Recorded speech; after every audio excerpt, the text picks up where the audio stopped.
Bem-vindos a mais um webinar do Fórum de Reportagem sobre a crise global de saúde. Hoje a gente vai falar mais uma vez sobre vacinas e Covid-19. A gente teve uma semana bastante agitada aí em termos de notícias sobre vacina, a morte de um voluntário do Coronavac, suspensão e retomada de testes, Bolsonaro politizando a vacina, enfim. Todo mundo viu isso aí. A gente vai falar um pouco sobre isso e também sobre outros aspectos da vacina também, né? Para isso, eu convidei aqui a Melanie Fontes Dutra, que é biomédica e doutora em neurociência. Talvez quem use com mais frequência o Twitter conheça o trabalho dela de divulgação científica por lá, vários fios sobre Covid e tudo mais. Melanie, primeiro, obrigado pelo seu tempo e obrigado por topar falar um pouquinho sobre o assunto com a gente aqui. Eu que agradeço, Alejandro. Para mim é um prazer imenso estar aqui com vocês, conversando e compartilhando um pouquinho sobre o que a gente sabe e o que a gente ainda precisa saber sobre a Covid-19. Espero que a gente possa fazer uma boa discussão. Legal. Bom, só avisando o pessoal que o vídeo está sendo transmitido pelo Zoom e pelo Facebook. Quem estiver assistindo, fica, por favor, à vontade para fazer perguntas, tanto nos comentários do vídeo no Facebook, quanto aqui no próprio Zoom mesmo. E lembrar que todo mundo que estiver assistindo vai receber um formulário para responder, demora 1 minuto para responder, sobre o conteúdo do fórum, do webinar e sobre como a gente pode ajudar mais vocês no futuro. Então, por favor, respondam, que é importante. Melanie, acho que não tem outro jeito de começar, né? Coronavac, afinal, o que aconteceu? Eu vi que no Twitter você fez um fio dizendo que todo mundo errou, né? Anvisa, Butantan, governo federal, que todo mundo teve uma parcela de culpa nessa confusão aí que aconteceu. Se você puder falar, resumir um pouquinho do que aconteceu e dizer por que você acha que todos os três erraram nessa questão? Perfeito. Primeiro, a gente precisa entender como é que essa situação se dá normalmente, né? Então, a gente tem a fase 3, que é uma fase importantíssima na investigação de uma nova vacina, de um novo medicamento. Ela tem certos rigores que precisam ser cumpridos. E, junto dos pesquisadores e da desenvolvedora do medicamento da vacina, eu vou me referir à vacina, mas quero que vocês tenham em mente que isso também serve para medicamentos novos. Então, a desenvolvedora da vacina, sua equipe de pesquisa, ela, paralelamente, enquanto está desenvolvendo aquela nova tecnologia, ela também precisa prestar esclarecimentos e, ao mesmo tempo, notificar as agências fiscalizadoras sobre esse andamento. Essa agência fiscalizadora, que no caso do Brasil é a Anvisa, ela vai fiscalizando desde ali da submissão do projeto, de começar a fase 3 com a participação do Brasil até o momento da análise e aprovação. Então, todo esse processo é fiscalizado e de tempos em tempos, então, esse pessoal precisa enviar documentos para a Anvisa vai lá, analisa, vê como é que está o processo e assim a gente vai andando, né?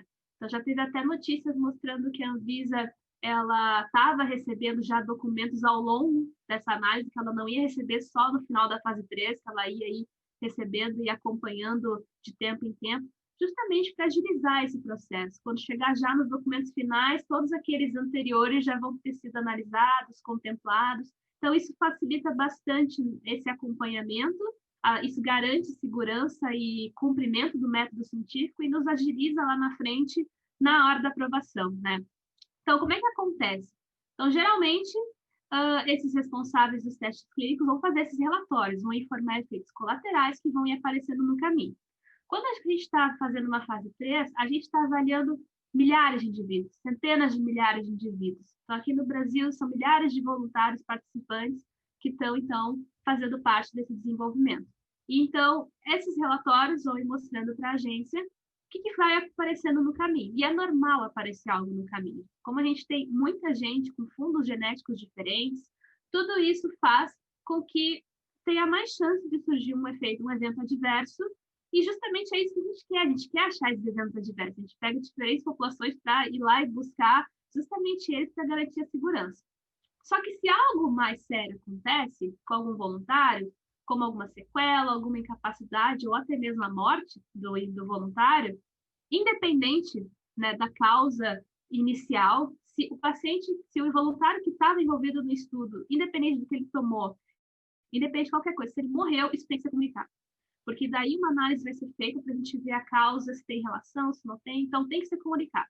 Então, os cientistas precisam notificar a agência reguladora, que é a Anvisa, que está fazendo esse acompanhamento. Então, após essa comunicação, e essa comunicação ela deve acontecer em até 7 ou 15 dias corridos, o estudo tem que ser paralisado temporariamente para um comitê científico independente analisar o que aconteceu, gerar um relatório oficial e a agência reguladora vai lá, vai olhar e vai dizer, bom, realmente, teve relação com a vacina ou não, realmente, não teve, bola para frente. Foi já, dando um spoiler, o que aconteceu com a Coronavac. Eles observaram, então, não tinha relação, o estudo, inclusive, já está sendo continuado. Então, o que a gente tem que entender é o voluntário que teve esse efeito colateral, pertenceu ao grupo que tomou a vacina ou pertenceu ao grupo que tomou o placebo? Né? Aqui a gente já deu um link se poderia ter ou não relação. Essa complicação tem algo a ver com a nossa vacina, com o nosso imunizante? Então, todas as perguntas vão ser respondidas por esses comitês e a Anvisa, então, vai bater esse martelo. Então, esse é o momento. No momento que a gente comunica, a investigação precisa parar. E quando eu digo parar, não quer dizer que parou as análises, parou tudo. Parou o recrutamento, né, de novos voluntários com a vacinação. Todos aqueles que vacinaram já antes disso continuam sendo analisados. A gente não está incluindo novas pessoas vacinadas nesse caso. Isso é o que significa paralisar temporariamente. Agora, sabendo como mais ou menos isso funciona, e é super importante a gente ter esse conhecimento, vamos entender o que aconteceu no caso da Coronavac agora. Então, tudo isso começou durante essa notificação. Então, aconteceu a morte desse voluntário, desse participante, e o momento em que acontece, então, esse evento, como eu comentei, os testes devem ser imediatamente parados, com certa rapidez, inclusive, né? Porque a gente precisa fazer esclarecimento. Essa decisão, e tem um texto muito bom publicado na BBC pelo André Biernat, com a colaboração da Denise Garret, que eu usei muito também para eu entender a situação. Ele é super bom, super recomendo. E ali nesse texto fala que essa decisão ela não deve ser tomada pelo responsável do estudo. Ela tem que ser tomada pela Anvisa, pela agência regulatória e também pelo comitê científico independente. Então, tem que ser por pessoas à parte, que são formadas por esse comitê, e pela agência reguladora, que é quem está fazendo a fiscalização. Então, pelas últimas notícias, o Instituto Butantan fez a notificação à Anvisa dentro do prazo, né, no dia 6 de outubro. O evento parece ter acontecido no dia 29 de outubro e no dia 6 eles fizeram notificações. Estaria dentro desse período de 7 a 15 dias. Só que o que aconteceu, e daí veio essa primeira questão, é que se seguiu o estudo, ele não foi imediatamente pausado. Então, aí aconteceu esse primeiro erro por parte da instituição. Só que o que aconteceu... Oi, pode falar. Desculpa, o evento provavelmente aconteceu 29 de outubro e... Dia 6 foi notificado para a Anvisa. Dia 6 de novembro foi notificado. E estaria dentro daquele prazo de 7 a 15 dias corridos nesse caso. Sim, sim. Porém, a Anvisa também declarou que o seu sistema estava sofrendo ataques de hackers. A gente viu isso acontecendo em vários sistemas relacionados ao governo. A gente viu no STJ, a gente viu essa complicação pela Anvisa, a gente teve dificuldade de acessar certas bases de dados também nesse período. Então, aconteceram esses problemas técnicos e a Anvisa, então, em comunicados para a imprensa, falou que só recebeu a comunicação no início da noite do dia 9 de novembro. E a gente sabe que do dia 10 é quando houve, de fato, a publicação de que o estudo foi, então, suspenso temporariamente. E foi aquele dia onde a gente teve coletiva de imprensa, um alfinetando o outro, e assim foi indo, né? Então, horas depois, né, a Anvisa já tomou a decisão e suspendeu os ensaios clínicos. E muita gente se perguntou nesse momento se era necessário, porque, afinal, se o indivíduo morreu, não necessariamente está relacionado. Poderia ter morrido de atropelamento, poderia ter morrido por N causas. A questão é, a gente precisa realmente ter esse cuidado? Sim. A gente precisa ter esse cuidado e a Denise fala muito bem sobre isso, dizendo que pode até estar muito claro que aquele óbito não foi por conta do imunizante. Só que a decisão não é dos cientistas que trabalham no ensaio clínico, é do comitê que faz esse monitoramento. E para isso eles precisam fazer essa análise. é preciso um laudo do IML dizendo exatamente como é que foi a causa da morte. Então, a gente precisa de documentos oficiais. E esse, para mim, foi um grande problema no dia 10, que muito do que a gente sabia era comunicados. Era alguma coisa que vazou para a imprensa, era um comunicado dali, daqui, e onde estavam os documentos oficiais, né? Então, existe um tempo para a gente gerar tudo isso, né? E muitos desses comunicados aconteceram antes dessas instituições tiverem acesso a esses documentos de fato, né? Então, isso é bastante complicado, né? A gente sabe que estamos num momento de muita instabilidade, de muita pressão, que as coisas saem muito rápido. Eu, de forma alguma, acho que a gente deve omitir qualquer situação, qualquer informação, não é nada disso que eu estou falando, só que a gente tem que ter responsabilidade com essa informação. Porque o que acontece é, na visão do público leigo, parece que as instituições não têm completo domínio do que está fazendo e acontecendo. E isso gera um descrédito das nossas instituições de ciência que não pode ser feito de forma alguma. A Anvisa tem um histórico imenso de fiscalização de vários produtos e tecnologias, da mesma forma que o Instituto Butantan é um instituto de excelência em ciência no país. Essas duas instituições não devem ser descredibilizadas. O que a gente viu aqui foi erros de comunicação, problemas de comunicação, seja pelos motivos quais forem, por essa questão dos hackers que dificultou esse acesso online, pela agilidade do que a situação pede. A parte disso, o problema não se deu por falta de competência, sim por erros de comunicação. Isso precisa ficar muito claro, né? Então, naquele dia, a gente teve coletiva de imprensa da Anvisa, a gente teve coletiva do pessoal do Butantan, e parecia que um estava jogando a peteca para o outro. Ah, nós fizemos nossa parte, mas a Anvisa faltou aquilo. Ah, a Anvisa está cumprindo, mas o Butantan faltou. Então, na minha opinião, como especialista, eu acho que muito disso poderia ter sido tratado entre as partes, né? E a gente poderia ter literalmente dado a cobertura que realmente importava, que era a suspensão. E da mesma forma que a gente deu para a AstraZeneca, para a Johnson Johnson, que também tiveram seus estudos suspensos, foi noticiada a situação, dizendo que o motivo estava sendo estudado, e na sequência depois a notícia de que voltou. Toda essa cobertura acaba aumentando a instabilidade política, né? A gente sabe que existe muitos viéses políticos pela Coronavac, porque existe a parte de todo esse desenvolvimento uma rixa entre duas autoridades importantes, né? Então, eu acho que tudo isso aumentou muito essa instabilidade. Eu acho que se tinha uma população hesitante que estava apreensiva de tomar Coronavac, infelizmente, uma parte dela hoje deve ter certeza que não vai tomar. Sendo que a vacina, ela está passando pelos mesmos rigores técnicos que qualquer outra candidata, né? A ciência não vê rótulo, não vê bula da onde veio. Tudo isso vai passar pelo mesmo método, pelo mesmo rigor, e se for aprovado, é tão seguro quanto as outras que já foram aprovadas e que nós já estamos usando. Então, isso tem que ficar muito bem claro, e eu imagino que esse cenário contribuiu muito para esse sentimento de insegurança e instabilidade que a gente vem tentando enfrentar e combater nas redes sociais desde sempre, né?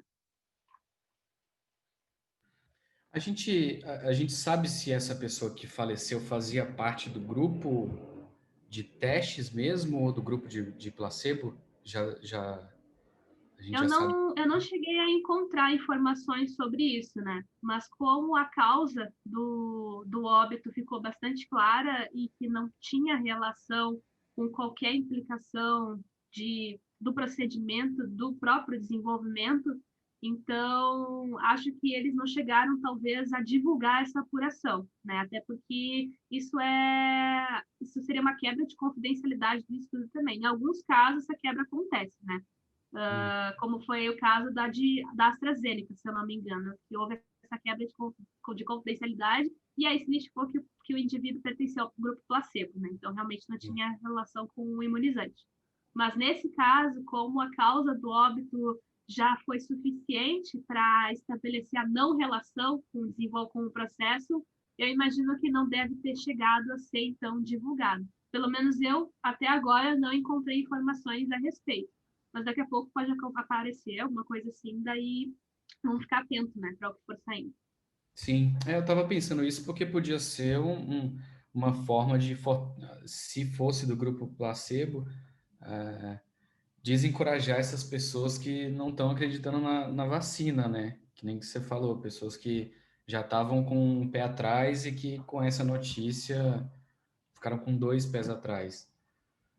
Mas, porque tem gente, eu vi gente também tentando fazer algum tipo de relação entre a causa da morte e os efeitos da vacina, gente que estava tentando traçar ali algum paralelo entre suicídio e depressão e interação medicamentosa, e eu vi isso fora da bolha de fake news, de troll, eu vi gente de todos os espectros políticos, assim, questionando isso. Né? Exatamente. Mas, e como é que fica a vacina agora? Ela volta para o ponto de onde estava, né? Porque a gente tem a impressão de que essa confusão toda pode ter tumultuado o desenvolvimento, mas ontem a gente viu que os testes estavam sendo feitos de novo, né? É isso? Ela Isso, não voltou de onde isso, está? ela retorna do ponto em que foi pausado. Então, pausou naquele momento em que novos voluntários não estavam sendo vacinados. Então, agora, a partir desse retorno, eles vão ser convocados e vai continuar exatamente daquele ponto. Não tem nenhum retrocesso ou nenhum passo para trás que precise ser dado. É só literalmente deu um pause e agora deu um play de novo, vai seguir a condução. Entendi. Melanie, saindo um pouco de Coronavac, agora falando também das outras, né?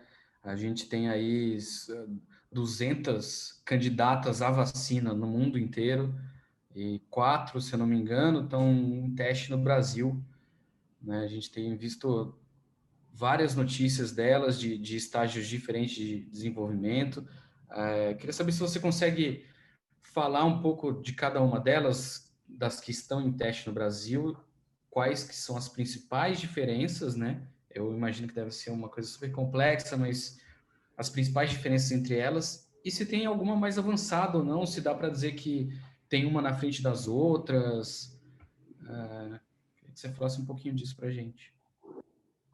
Então, as que estão sendo testadas aqui no Brasil, é claro que a gente recebe vários pedidos, né? Tem negociações com a Sputnik 5, com outras que estão tentando assim conseguir então entrar com o Brasil nessa fase 3, mas as que já estão em andamento são 4.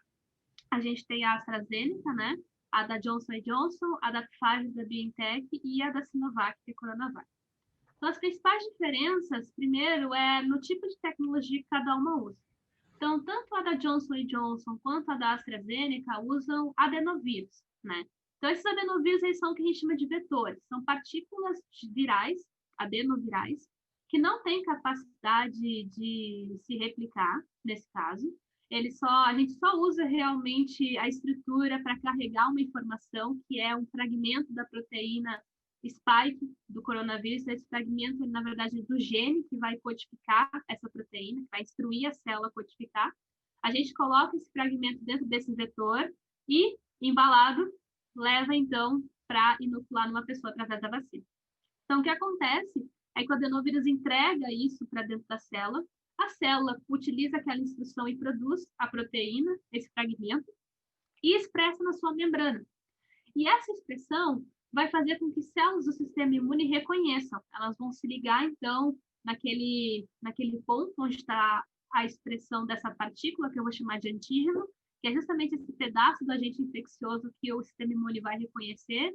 E a partir daí, ele então vai desencadear uma cadeia de eventos para formar uma resposta específica contra ele, pois vai ser detectado pelo sistema imunológico que aquilo ali não pertence ao corpo. Então, se não pertence ao corpo, não deveria estar ali. Então, ele vai montar uma resposta para neutralizar aquilo ali.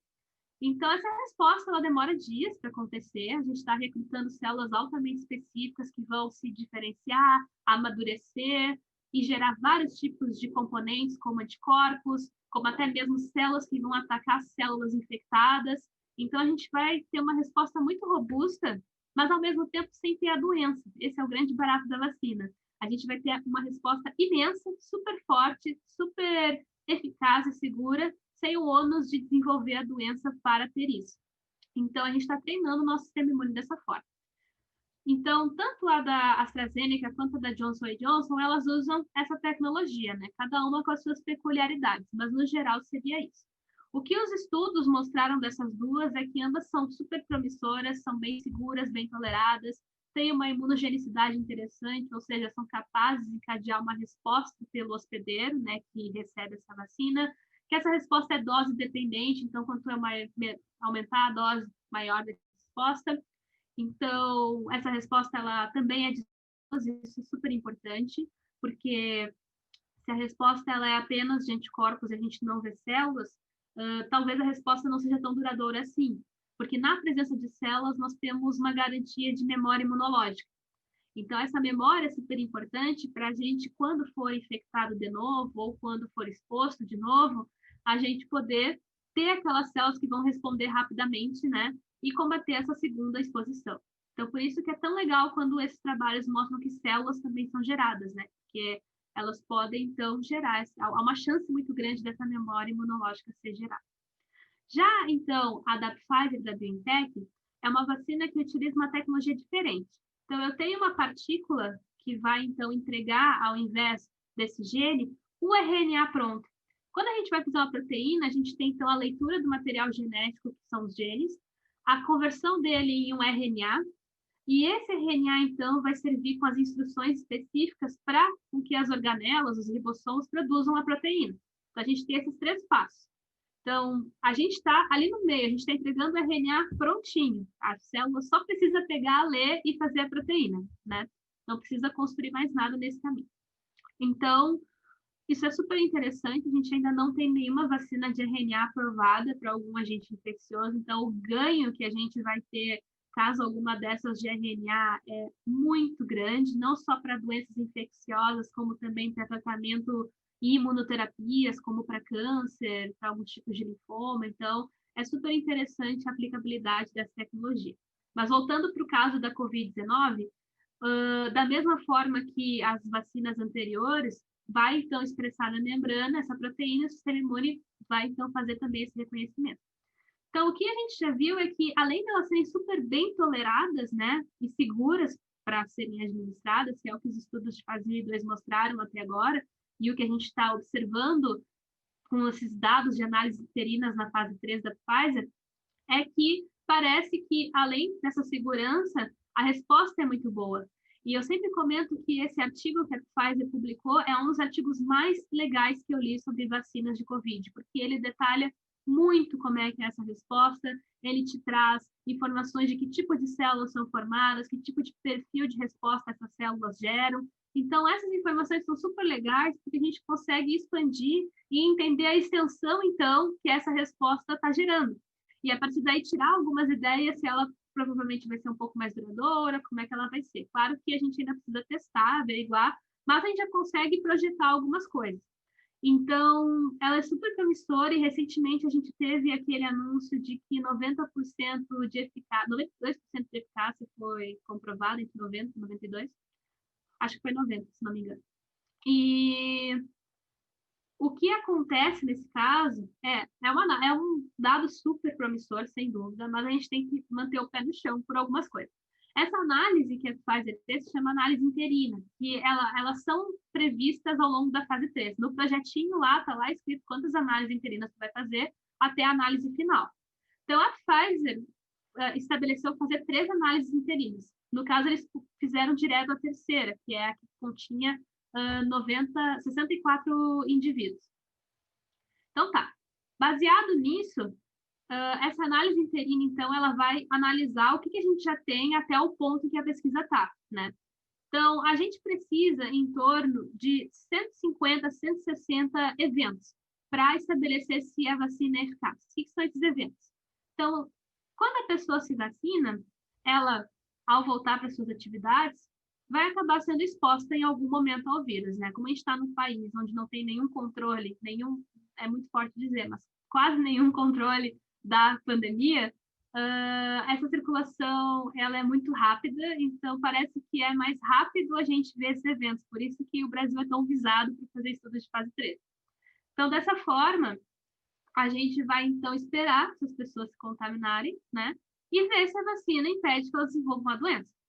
Então, eles precisam ver 150, 160 eventos para poder fazer uma análise e mandar para a Anvisa e dizer, olha, desses 160, 90% não desenvolveram a doença. Então, tem 90% de eficácia. Ou, 60%, 70%, enfim.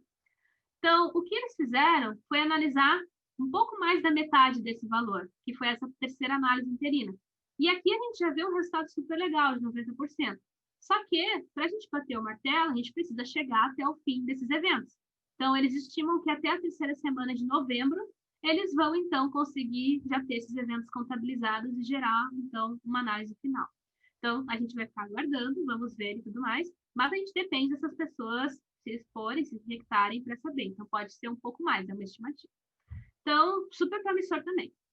E, por fim, a gente tem a vacina da Sinovac, Coronavac, que ela utiliza, então, um vírus inativado, uma tecnologia super clássica. A gente tem várias vacinas já aprovadas, então a gente sabe fazer vacinas de vírus inativados. Esse vírus, ele não tem a capacidade de se proliferar. Ele é o SARS-CoV-2, né? Só que sem a capacidade de se proliferar.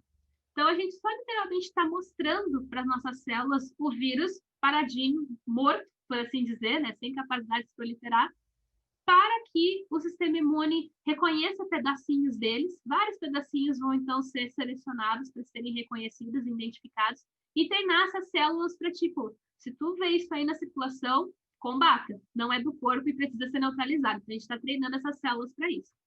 Então, ela também mostrou perfis super interessantes, ela também foi dose dependente, também teve resposta de células, e como são tecnologias muito diferentes, que têm esquemas diferentes, fica muito difícil a gente estabelecer qual que estaria mais à frente da outra, qual que seria melhor. Eu sempre respondo para as pessoas que a melhor é que protege.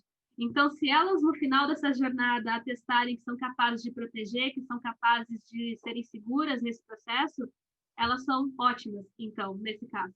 É claro que algumas podem atingir uma eficácia maior que as outras, e daí, a partir disso, pode ter uma expansão da sua proteção maior nesse caso, mas sem a gente ter esses dados finais, fica difícil a gente fazer esse comparativo, porque elas já são bem diferentes entre si. Mas a gente precisa ter essa confiança de que, se elas chegarem até esse ponto de serem aprovadas, todas elas, independente de onde elas vêm, atingiram os nossos requisitos para serem qualificadas como seguras e eficazes. Entendi. E dá para dizer se tem alguma mais desenvolvida do que outra ou num estágio mais avançado do que outra?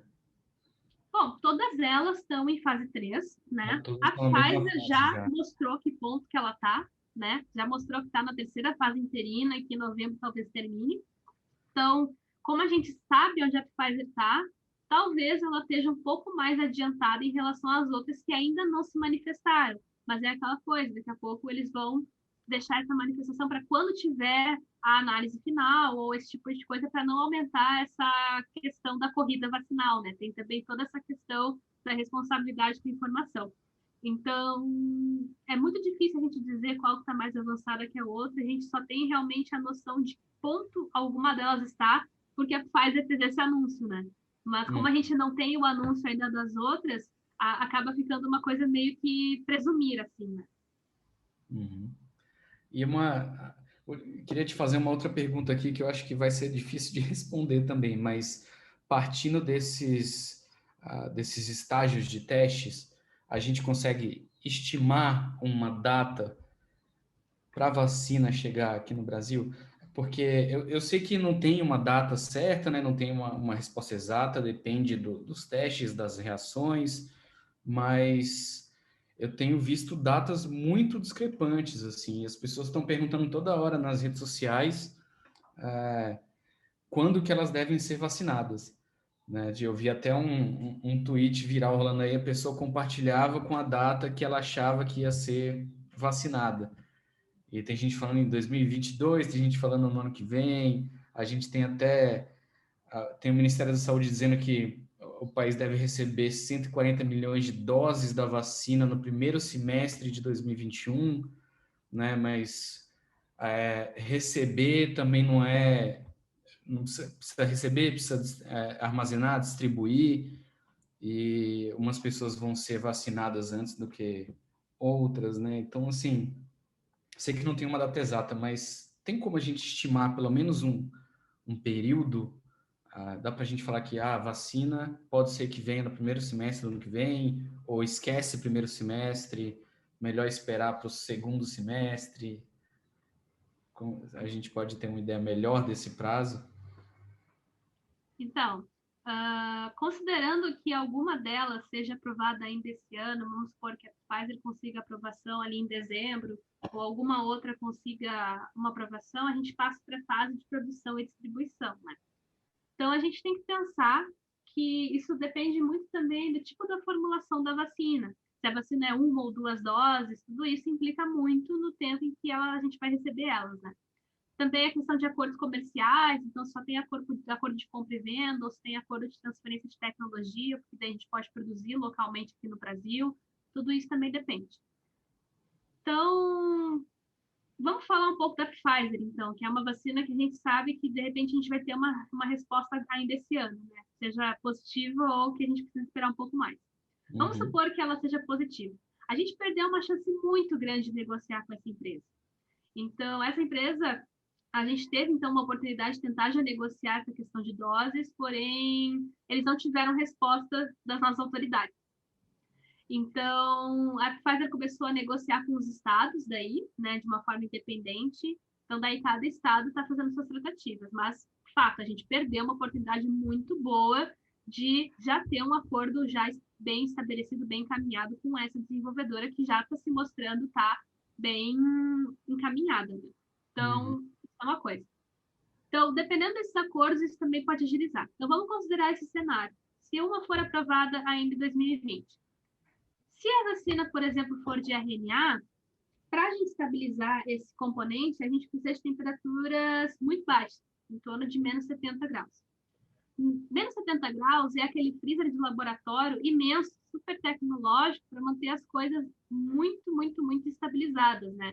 Então, distribuir isso para um país inteiro, como o Brasil, é um desafio logístico imenso. E, naturalmente, já tem, então, propostas de tentar driblar esse desafio, que são aquelas maletinhas com cadeia de frio e tudo mais. Então, eles estão tentando já criar alternativas tecnológicas para facilitar essa distribuição, né? Mas, fato seja dito, vai ser um desafio. Agora, se daqui a pouco é uma vacina que for aprovada e que ela é liofilizada, que dá para transportar a temperatura ambiente, ou temperatura só mais amena, tipo menos 4, menos 20 graus, que daí é algo muito mais factível, torna a logística mais fácil e mais acessível. Então, aqui a gente já tem um período bem grande, né, que a gente tem que ter considerado, da distribuição.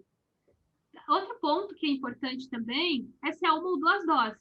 Se é uma dose, então o número de doses que eu tenho é uma pessoa que vai estar se vacinando. Se é duas doses, as doses que eu tenho é metade dessas pessoas que vão estar se vacinando, porque eu preciso da primeira e a segunda. Não adianta eu dar meio esquema para uma pessoa, né? Então, se a pessoa vai receber uma, ela tem que receber a segunda. Então, tudo isso também é importante. A gente está vendo que algumas dessas vacinas funcionam melhor com duas doses. Então, provavelmente vai ser duas doses que, caso elas sejam aprovadas, será o esquema escolhido. Então, levando em consideração todos esses pontos, né? E eu já imagino que as pessoas devem estar ficando ansiosas, vendo que não é muito trivial. Sim. Eu imagino que pensar em algo antes de 2021/2, um cenário otimista, é muito otimista, né? Otimista pensando assim que é pouco provável, né? Porque a gente tem que pensar nisso, em produzir, em comprar, em chegar, em distribuir. A gente vai ter que elencar quem vai receber primeiro, porque as doses são limitadas. Então, profissionais de saúde, pessoas de grupos de risco, profissionais essenciais, estratégicos que estão com maior chance de se expor e desenvolver uma forma mais grave da doença, esses provavelmente são os que vão receber primeiro. Então, até a população geral mesmo receber, eu imagino que seja algo do segundo semestre do ano que vem, pensando de uma forma otimista, né? Pode ser antes, pode, e tomara que seja. Eu vou adorar ser a primeira a dizer que eu estava errada nas minhas previsões. Mas, botando o pé no chão, eu imagino que seja isso, considerando todos esses desafios. Se tudo der certo e for no melhor cenário possível em todos esses passos que você disse, né? Isso, a gente tem que lembrar, Alexandre, que o Brasil ele é referência em vacinação. A gente tem o Programa Nacional de Imunização, a gente sabe vacinar uma população inteira desse nosso tamanho, a gente sabe distribuir vacina, a gente sabe fazer campanha, a gente tem um histórico reconhecido mundialmente nisso, né? Então, isso já é uma coisa super boa. A questão são desafios a mais que a gente pode enfrentar, que, por exemplo, nesse caso de vacinas de RNA, que precisa de temperaturas muito baixas, ou até mesmo em ter doses limitadas, e daí precisar de 2 doses, com quem que a gente vai vacinar primeiro. E eu acho que um desafio que é tão maior ou igual a isso é a questão da cobertura vacinal, porque a gente tem muita gente hesitante hoje em tomar vacina. Então, eu sempre falo, não adianta a gente fazer um esforço américo de conseguir ter muitas vacinas em tempo suficiente, as pessoas não tomarem. A gente precisa que muitas pessoas tomem. É muita pessoa mesmo, é um vírus que circula muito rápido. E a gente sabe que quanto mais rápido, quanto mais ágil esse vírus é para circular, mais gente precisa estar vacinada para poder frear essa circulação e a gente controlar esse agente infeccioso. A poliomielite, por exemplo, é uma vacina que precisa de mais de 90% de cobertura vacinal. Então, isso é muita coisa. Mais de 90% da população tem que estar vacinada para a gente controlar super bem a polio. E a gente fazia isso super bem. Tinha tempos em que fazia 30 anos que ela não circulava significativamente. Ela voltou a circular quando esses números baixaram para 80% e hoje, esse ano, 62%. Então, a gente está muito longe da cobertura vacinal da polio. E isso não é só para polio, é para sarampo, rubéola, difteria, para várias outras vacinas já aprovadas. Então, o pessoal está hesitante com uma vacina que nem saiu ainda, né? Então, isso preocupa muito a gente, porque quando ela sair, e tudo dando certo vai sair, a gente precisa que as pessoas se engajem e se vacinem para a gente conseguir contornar essa situação da melhor forma e da forma mais rápida possível. Sim, atingir esse percentual já é um desafio, mesmo sem movimento de hesitação vacinal, né? Imagina com esse movimento crescendo. Melanie, tem uma pergunta aqui do Daniel, Daniel Dieb, ele está perguntando que, além de interrupções por eventos adversos com as pessoas do grupo de testagens, quais outros fatores podem interromper as pesquisas? Né? Que tipo de outros problemas podem surgir que podem aí atrasar o desenvolvimento das vacinas? Bom, os problemas, em geral, eles são centralizados na questão de eventos que possam acontecer com o participante, né? Então, a gente tem uma série de eventos listados já e conhecidos que podem, então, levar a essa interrupção e que normalmente se centraliza nele, né? Nessas questões. A própria sequela, a morte, outros tipos de fenômenos que podem fazer com que essa segurança possa ser colocada em risco, tudo isso é importante. A gente ainda tem outros eventos que são relacionados à própria produção, né? Se algum problema de instabilidade do imunizante ou algum problema relacionado a algum componente vacinal, mais a nível de realmente estabilidade, se o produto realmente está na forma como deveria estar. Tudo isso também envolve esse tipo de intervenção, né? Se foi bem aplicado, se está sendo bem manejado. Então, os interferentes, eles se dividem no processo em si, né? De fazer o processo da forma mais adequada e preconizada possível, cuidando todas essas questões do imunizante estar bem estável, do processo estar sendo bem realizado, e sobre eventos adversos que podem acontecer em quem está recebendo o imunizante ou, enfim, o placebo também, né? Então, nesse caso, a gente tem uma série, né, como eu comentei, morte, sequela, surgimento de alguma alteração no corpo significativa algum tempo depois que ele recebeu, por coincidência ou por alguma relação que precisa ser vista. Então, ele se divide mais ou menos nisso mesmo, durante o ensaio, durante o processo de investigação. Sim, a gente falou um pouquinho antes, você estava falando aí que essa fase de testes precisa de 160 eventos para se confirmar, né, como eficaz, mas a gente tem um percentual do que se considera uma vacina eficaz. Ela precisa ter acima de 90%, acima de 80%. Para a Covid-19, a OMS preconiza vacinas, ela vai recomendar, né, vacinas que atingirem um percentual acima de 60%. Se eu não me engano, a Anvisa já estabeleceu que é 50%. É claro que dentro do nosso contexto, né, a gente tem que lembrar do nosso contexto, é um contexto de emergência. Então, a gente tem essa mínima eficácia aí que eles vão determinar para recomendar e aprovar uma vacina, justamente pela emergência e de que se muita gente se vacinar e a gente garantir que pelo menos metade, um pouco mais da metade das pessoas vão estar imunizadas, isso já tem um impacto muito significativo na transmissão. E a gente também sabe que a primeira vacina não necessariamente vai ser a nossa melhor vacina. São muitas em desenvolvimento e muito provavelmente mais de uma vai aparecer. Então, essa primeira vai ser a nossa primeira resposta para tentar, então, imunizar o máximo de pessoas de uma forma segura e eficaz para já começar a lidar com esse agente infeccioso. A próxima vacina provavelmente vai ser muito melhor, provavelmente vai ter uma eficácia ainda maior. Então, a gente vai ter uma segunda opção para poder imunizar as pessoas com uma eficácia maior. E assim vai indo. Então, a gente tem, por exemplo, várias opções de vacinas para o influenza, a gente já teve várias variações de vacina para pólio, porque a gente vai melhorando esse processo, né? A gente vai tornando elas cada vez melhores. E aí a gente faz campanhas de vacinação para as pessoas atualizarem suas vacinas, tomarem aquela versão nova, porque ela é mais eficaz, ela é melhor nisso, naquilo. Então, muita gente também pergunta, se eu tomar uma vacina e surgir outra depois e chamar, eu posso tomar? Pode. O que não dá é tomar num curto período de tempo, mas se tu tomar e daí depois de uns dias, vamos supor um cenário assim louco, né? E tenha várias vacinas aprovadas e eu possa tomá-las de uma forma meio que na demanda, assim. Então, precisaria esperar um mês ali, alguma coisa assim, para poder desafiar o teu sistema imunológico de novo com um novo imunógeno nesse caso. Então, tu tem que dar um tempinho, né? Até mesmo nas vacinas aprovadas, a gente nunca toma uma hoje e outra na sexta, por exemplo, alguma coisa assim, sabe? A gente dá um tempinho, sempre recomenda uns 15 dias até se tomar a próxima vacina e tudo mais. Então, não teria problema a gente tomar mais de uma vacina para COVID. Se existir alguma contraindicação, isso vai ser dito. A gente sabe que, por exemplo, vacinas atenuadas são contraindicadas para imunossuprimidos, para gestantes, mas a gente não tem nenhuma atenuada em fase 3, né? Então, não seria o caso, mas é um exemplo, né, de que elas têm contraindicações, a gente tem que respeitar isso para garantir sua segurança, mas não teria problema, né? Então, só deixando isso claro, que mais vacinas vão ir surgindo com o tempo, vão ir sendo aprovadas, provavelmente, e daí a gente vai melhorando a nossa resposta nesse enfrentamento. Mas é importante que a gente tenha uma resposta agora, porque a situação está ficando cada vez pior. A gente está vendo a segunda onda muito mais agressiva do que a primeira na Europa. A gente está vendo já casos aqui em capitais de reversão de tendência, aquela estabilidade já está se mostrando um aumento de casos, ainda que não esteja se refletindo nas UTIs. A gente sabe que na Europa foi assim e já explodiu agora lá, então não tem por que a gente não pensar que com nós vai ser diferente, né?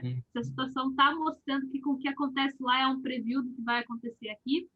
Então, a gente tem que tomar esses cuidados e é por isso que talvez essas métricas estejam um pouco mais abaixo daquilo que talvez fosse o preconizado lá no nosso finalmente, né? Com a nossa vacina final, assim, para justamente a gente ter essa resposta rápida, emergencial, mas não quer dizer que ela não seja tão efetiva e segura quanto. Entendi. Melanie, a gente está aqui, acho que encaminhando para o finalzinho aqui, já estamos conversando há 45 minutos, mas antes de encerrar, eu queria, ainda nessa linha sobre problemas no desenvolvimento da vacina, eu queria te perguntar sobre mutação de vírus. A gente viu na semana passada, eu acho que foi na semana passada, aí, uma notícia que o governo da Dinamarca decidiu exterminar entre 15 e 17 milhões de Visions, né? Um bichinho que parece um furão, uma doninha, porque foi encontrada uma variação do vírus e que já tinha infectado pelo menos 12 pessoas, né? E que um vírus, né? Essa variação do vírus poderia atrasar ou influenciar negativamente o desenvolvimento das vacinas. Eu queria saber de você, assim, se a gente pode ver mais isso acontecer, se é um risco real, se é um risco baixo, né, de surgirem outras mutações em outros países. Como é que é essa questão da mutação do vírus? Então, antes da gente responder a pergunta, é importante a gente ter em mente que mutações são super esperadas no caso de vírus, né? Os vírus, quando eles infectam novos hospedeiros, eles começam a se adaptar a esses hospedeiros. Essas adaptações trazem mutações, trazem alterações na sua estrutura, na sua função, para que eles se adaptem, né, àquela infecção, àquele hospedeiro. O vírus precisa do hospedeiro para se replicar, então ele vai se adaptar a esse hospedeiro. É justamente por causa dessas adaptações que, dependendo da adaptação, a gente vê o pulo de uma espécie para outra, que a gente chama de spillover em inglês. É por causa dessas adaptações que a gente vê vírus se tornando mais ou menos resistentes. E todo mundo, quando eu falo de mutação, acha que mutação é sempre para o mal, né? Mas mutações, elas não têm essa questão de bem ou mal, elas são mutações. Então, uma mutação pode tanto conferir algo bom para o vírus, ou não. Daqui a pouco aquela mutação torna ele menos adaptado, torna ele mais sensível ao sistema imunológico, e aí não foi tão legal. Então, a seleção natural seleciona essas adaptações também. Aquelas que não conferem uma vantagem acabam não sendo selecionadas, aquelas que conferem uma vantagem são selecionadas. Então, isso é normal. Primeira coisa de tudo, né? A gente vê isso que está acontecendo no coronavírus, é normal. Inclusive, ele é um vírus que não tem uma frequência muito rápida disso. Influenza, por exemplo, acontece muito rápido, e é por isso que a gente precisa tomar vacinas anuais. Cepas novas são geradas, e aquela predominante do ano é a que a gente formulou uma vacina e vamos dar imunizar todo mundo para aquela. No próximo ano, idem, e assim todos os anos. Então, se a gente comparar com a influenza, o coronavírus tem uma taxa muito mais baixa. Então, isso é um ponto positivo para nós, no caso, porque muito provavelmente, então, as vacinas que nós estamos produzindo têm uma boa chance de serem duradouras e de pegarem mais de uma cepa. Outro ponto é saber onde essa mutação está acontecendo. Nem todas as mutações elas dão uma função, elas dão um ganho para o caso, nesse caso. A gente pode trocar um aminoácido pelo outro, por exemplo, tem uma mutação comum que acontece, e isso não conferir nada para o vírus, entendeu? Ou daqui a pouco troca e aí confere alguma coisa, mudou um pouquinho daquela interação, pode tornar ela um pouco melhor e aí já melhora alguma coisa para o vírus. Então, tem várias questões envolvidas, né? A gente precisa parar e estudar muito bem para conseguir ver a extensão daquela consequência, né? Então, em primeiro caso é isso, está tudo muito recente para a gente tirar conclusões do que essas mutações significam ou não. Os estudos eles estão acontecendo nesse momento para a gente identificar. Nesse caso que aconteceu na Dinamarca, se achou nesses visons, né, que são animais desse gênero, acho que é um gênero, agora não lembro se é um gênero ou uma família, os biólogos que me desculpem, mas são dos mustelídeos daí. Então, os visons, eles são animais suscetíveis, né, ao SARS-CoV-2. Muito provavelmente humanos passaram isso para eles, nesse caso, né? Então, eles acabaram se infectando. E a partir daí, o vírus se adaptou e veio essa variante. Essa variante carrega um conjunto de alterações que já foram descritas. Algumas delas, uma delas, inclusive, já é bem conhecida. Já tinha levantado um pouco de preocupação da comunidade científica, então a gente já conhecia ela um pouco. E essa mutação, quando ela foi estudada, no sentido de quando se procurou em pacientes, em pessoas com Covid-19, se eles tinham aquela variante do vírus que carregava aquela mutação, se viu que na prática clínica não tinha mudança nenhuma. O fato daquela pessoa estar infectada com aquele vírus, com aquela mutação, não piorava o tempo dela no oxigênio, caso ela entrasse no oxigênio, não alterava o índice de mortalidade, o índice de tempo ali na UTI, enfim, naquela condição. Então, clinicamente, não tinha efeito nenhum. Então, isso já é um ponto bom também, né? Porque a gente quer observar se tem alguma alteração clínica para melhor ou pior, né? Para poder saber como é que isso vai impactar na condição da doença. Então, já é uma coisa positiva, né? Isso é o que a gente sabe.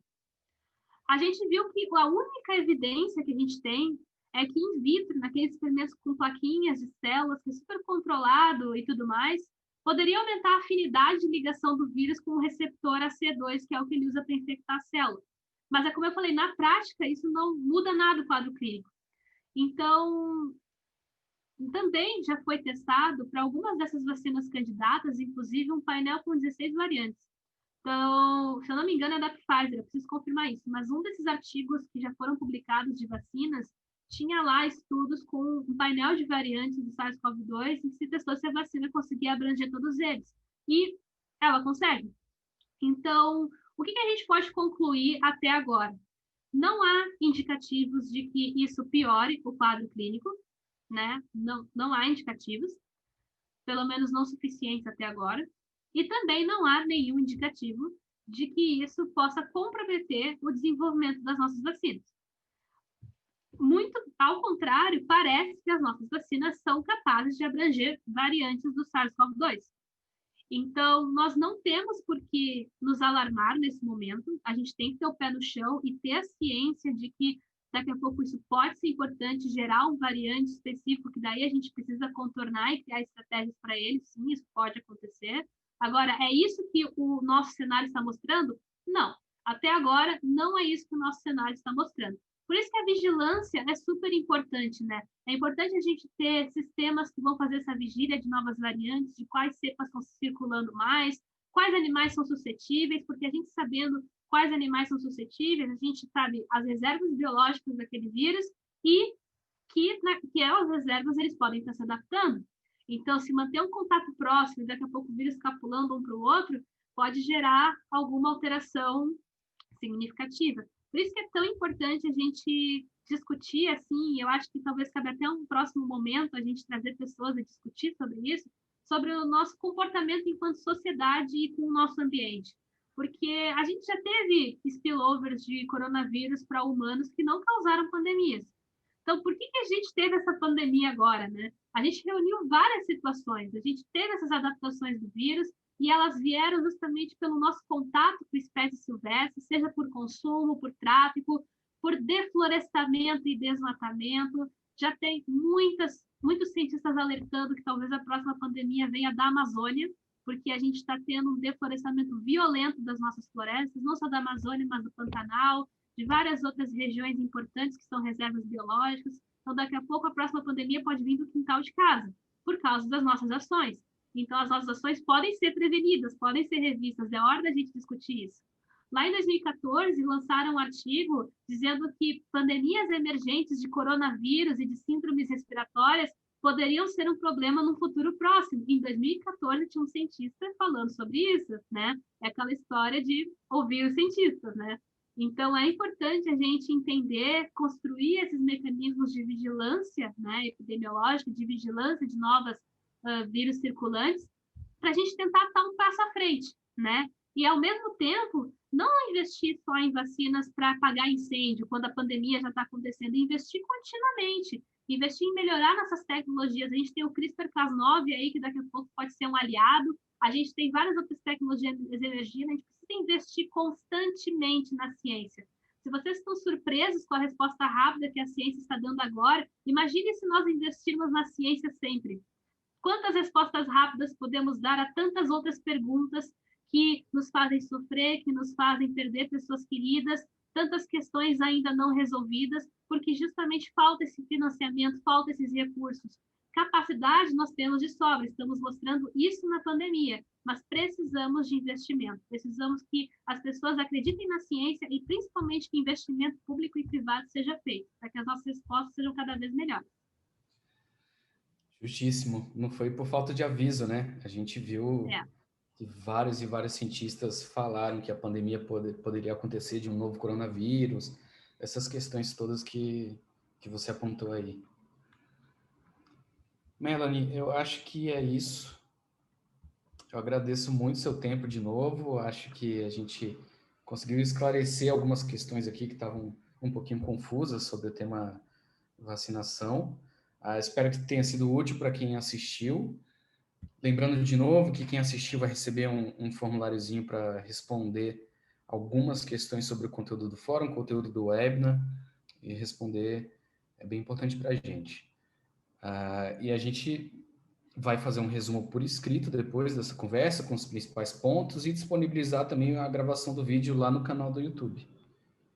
Eu vou postar no grupo e posso passar para você, já que você perguntou também, Melanie. É isso, agradeço muito. Obrigado pelo seu tempo. Eu que agradeço. Contem comigo sempre, estou sempre à disposição. Obrigado. Tchau, tchau. Tchau, tchau, pessoal.